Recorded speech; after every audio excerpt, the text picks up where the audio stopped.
Hi, my name is Jane Jensen, and this is a journey of my life. I was born in 1949, Winnipeg, Manitoba, Canada. My mother wanted to leave Canada and go back to her home in Africa, and when the 1950 flood hit, she was ready to go back home. Before that happened, I was christened by my grandfather, John Conrad Bauer. This is a picture of him and his wife, May. I think it's the last picture taken of them. Well, we moved back to Africa, a place called Southern Rhodesia, and this is my family's farm, my mother, my grandmother, and I believe this is my grandfather leading the mule at New Brixton Farm. This is me with my little doll, and me and my brother Peter, again with the little doll. So I'm just going to talk a little bit about myself and my family.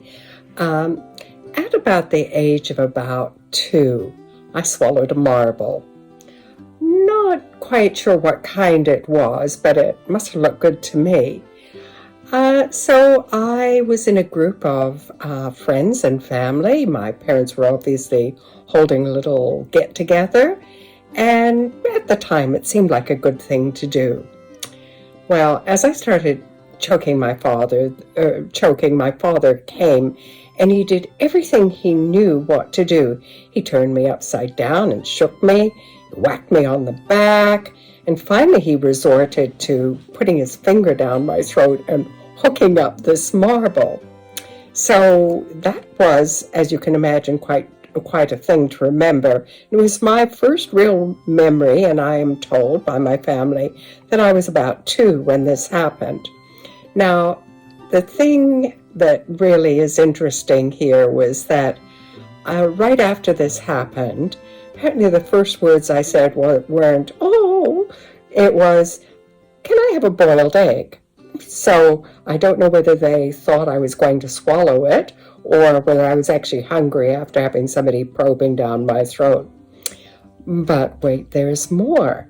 My mother also saved my life. This, of course, was back in Africa, and I was in the back garden, and we had a little pathway, and they used to have you would sit there and you would dig a little hole, and a lovely best friend came along, this long snake.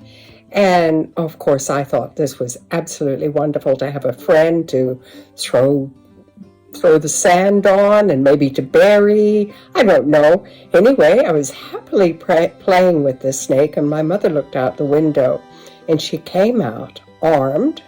She grabbed me by the arm. She hauled me out of the way, and she shot the snake 6 times with her revolver. I was sitting there. My best friend had just been killed in front of my eyes.